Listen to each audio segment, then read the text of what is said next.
Ignition sequence start. 6, 5, 4, 3, 2, 1, 0.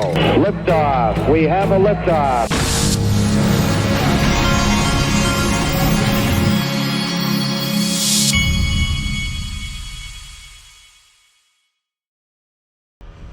Hey everybody, this is the Digital Asset Investor, and all I'm hearing about right now is AI. We were listening to what was going on in Davos last week and all these other conferences I'm seeing online, all they're talking about is AI.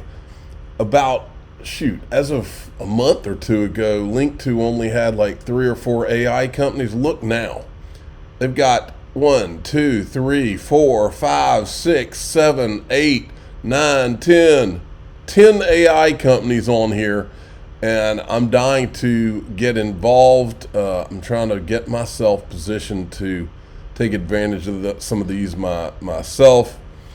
And then also you can filter by the vertical, so you can go and look at all the digital assets companies that are in there: Circle, Ripple, BitGo, iTrustCapital, Chainalysis. You can see them all. There's a bunch of those too. They've got 10 or so digital asset companies, and then they've also got 10 or so AI, but that's not it. They've got all kinds of stuff. You can do, let's see, do they have, here's quantum computing. Let's see, they've got one quantum computing.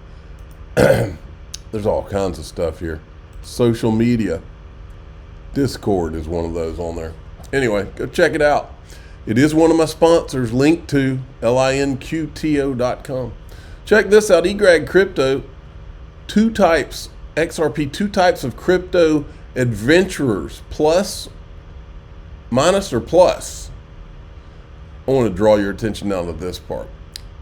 Then there are those who stay calm. This is the digital asset investor, sticking to their dollar cost. I'm not dollar cost averaging. I feel good about where I am with my XRP. They understand that the initial drops are just small blips. See, folks, I hear people all the time I see people on Twitter or X getting all frustrated about, but the XRP price is not booming. This doesn't have any green candles. Cry me a river, folks. I've been here since 2013. I never was in XRP. I was and am in XRP because this is this is something that happens every 1 to 200 years. That's what XRP is to me. It's not just some other digital asset. It's not just some new idea that some random Joe with an idea came up with. Ripple is not an ordinary company. XRP is not an ordinary digital asset. And anybody that tells you otherwise doesn't know what they're talking about, or they're not being honest with you. And that is the fact, Jack. Now, something I wanted to draw to your attention. I brought this up, I believe, yesterday, that out of nowhere, they say U.S. Treasury Secretary Yellen is set to warn House lawmakers about crypto hazards to financial stability. Now, this came out of nowhere. I thought this was totally random. I'm like, why are all of a sudden they bringing up Treasury? It reminded me of a clip that we covered back, this is April 23rd, 2021. Charles Gasparino is talking to Hester Pierce about what his sources are telling him. Necessarily going to start with the SEC, but it's going to start with Treasury. And as a matter of fact, when we asked Jen Psaki, the President Biden's press secretary, about crypto regulation, he pointed us to the Treasury Department. So clearly something is happening from Treasury. Is that your understanding, that it's Treasury that's going to give you guys the rules of the road going forward? Well, I should say that I speak for myself and not even the SEC, let alone the Treasury. We are an independent regulatory agency. So that's one of the complexities in the United States. There's so many different potential touch points from regulation to crypto, and I think that's been a difficult thing for people in crypto to discern and figure out that landscape. I will say that within Treasury, FinCEN is a department that was looking at crypto, has been looking at crypto for many years now, was out early with guidance, and so I don't think that people are too surprised to see FinCEN involved, as there are potential AML, anti-money laundering, know your customer, Bank Secrecy Act issues. And you know, as long as we're talking about FinCEN, there's only one digital asset who has already dealt with FinCEN and been fined $700,000 and been declared a virtual currency, and that would be XRP. 2015. Look it up. All right, listen to what JP Morgan, folks. There are some people in companies that are privy to information you and I are not privy to. When I heard this, my antenna immediately goes up when JP Morgan is saying this. Market cap, but JP Morgan thinks challenges lie ahead. Between their May 2022 peak and their October 2023 low of $122 billion. JP Morgan is not paid to think. JP Morgan is paid to know. Stablecoins expanded by $60 billion. The top came just before the collapse of the Terra network, which created the contagion that spread to other stablecoins and crypto lenders. The bank warned that stablecoins haven't fully recovered and could face regulatory challenges this year. Tether, the biggest and most popular stablecoin, has been widely criticized for its lack of transparency about the backing of the coin. A JP Morgan analyst wrote in a note that, quote, Tether is most at risk given its lack of regulatory compliance and transparency, and that the bank views the increasing concentration in Tether over the past year as a negative for the stablecoin universe and the crypto ecosystem more broadly. On the flip side, the analyst said USDC, whose issuer confidentially filed for an IPO last month, could benefit from a coming crackdown, adding that USDC appears to be looking to expand across jurisdictions and be proactively preparing for the upcoming stablecoin regulations. Next. All righty. Then this came out today. Out of nowhere, they're talking about China and how it looks like a financial crisis on steroids. Evergrande and Country Garden together have $500 billion worth of debt. Two companies have $500 billion. Every single property developer in China that's public or listed is in default.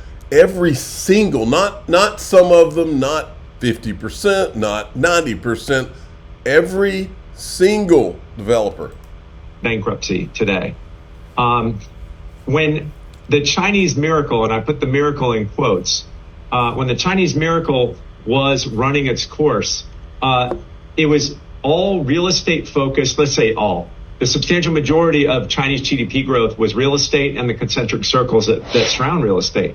And now you're having a reversal after an unregulated and unabated climb in real estate. Now you're seeing a real estate collapse.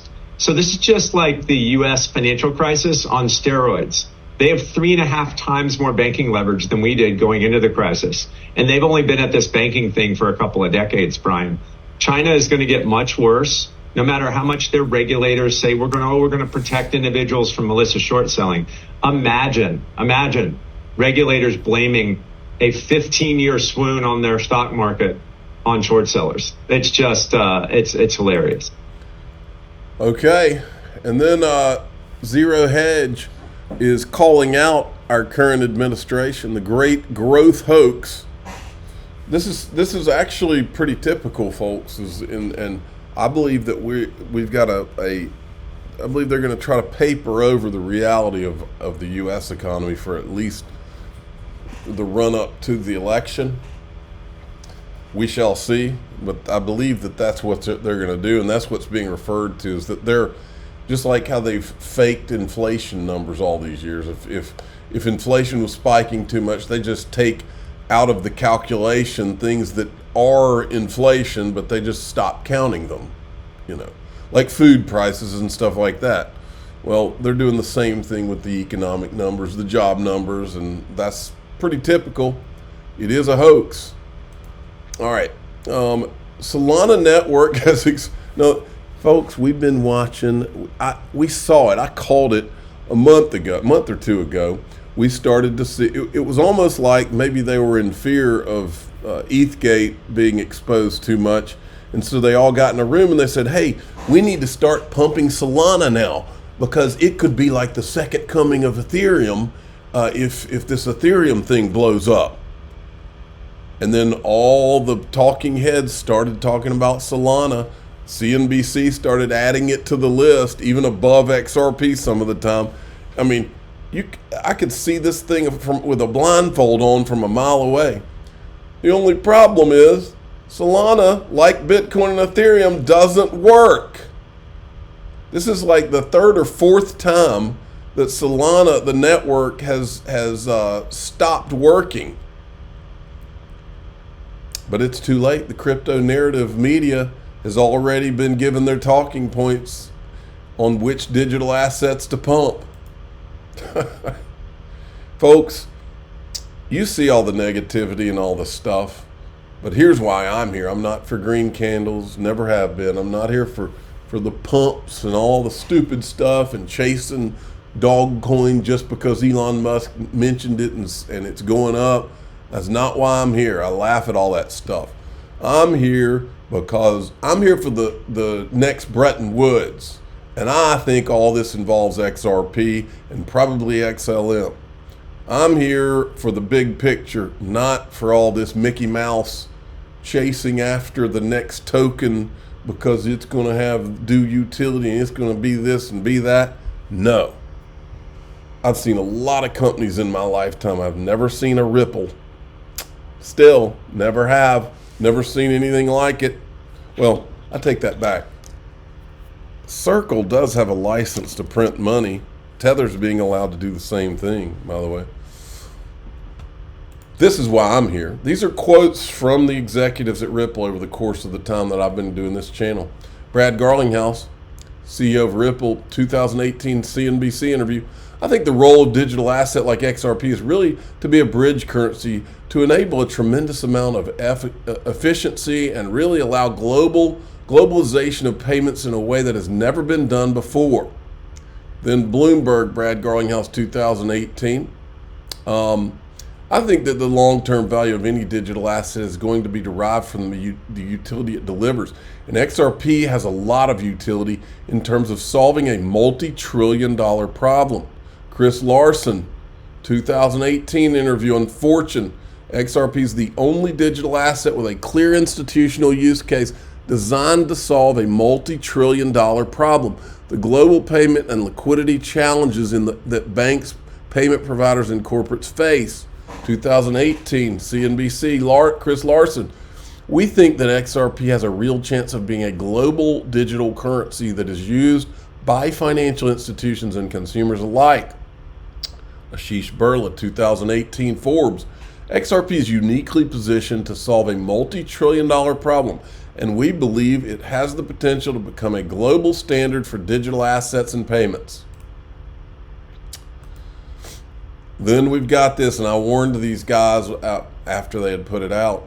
You can't do this. You can't float ideas that are this big, folks, because this has never happened before. Well, even though it happened with gold, but you can't say this about XRP. But they did say it, so I'm going to let you hear what they said. When we talk about the price of XRP, we have to look at the debt. And central banks have an incentive to dissolve that debt right now. And they found a solution, which is blockchain. They actually are going to, in my opinion, based on the research, and also I can confirm this, that the International Monetary Fund has already agreed on a price before all this integration started to happen. So this was a few years ago. They agreed upon a price, and I got a lot of information from Linda P. Jones has a friend who worked at the Central Bank of Australia, and she said that they agreed upon a price, and it's in the thousands. Now, when we again talk about the XRP price, we have to look at the global debt, the incentive for central banks to dissolve global debt, in fact, also to utilize this source of liquidity from XRP to facilitate, transparency and moving into the digital economy. This is what they're going to be using. XRP is a financial instrument to serve the global economy. So anyway, I've warned these guys, you're not allowed to say this stuff. The crypto police or Gestapo, whatever you'd like to call them here on X, they do not allow you. You can only carry a narrative that they have already filtered for you and told you what's acceptable to talk about. Some of these guys, they're young, they have good intentions, but they just don't understand that in the 2024 United States of America and around the globe on X, we have what's called censorship. You're only allowed to talk about certain things, and they're just going to have to pay closer attention. It's got to fit in a certain box. It reminds me of the movie The Jerk, where he was the guy that was he was running one of the carnival games, and the owner told him to quit being so stingy on giving away the prizes because the prizes were junk, and explained to him that it was a profit deal. And he says, it's one of the funnier scenes of any movie. Steve Martin, who played the jerk, he goes, so it's a profit deal. And he starts giving away prizes then. Classic scene. All right, in DAIXRP.com, here's what we're going to talk about. First of all, I'm going to take this. I went to AI, and I wanted to ask AI what it thought about what these guys said here. And it delivered up a very interesting phrase, one we've heard before. And I think you'll find it very interesting because it's not a phrase that we haven't heard before in the XRP community, army, whatever you want to talk about. Very common phrase, very interesting, and it came out of nowhere too. Also, what I did today is I found out from AI the list of the 10 cryptocurrencies that AI believes will last over the long term. Out of all the thousands, AI picked these 10. And those I'm going to talk about in DAIXRP.com. I'm the digital asset investor. I'm not an investment advisor. This is for entertainment purposes only. Please subscribe, hit the like button, tell your friends and family. Let's go see what AI said about this IMF comment he just made. All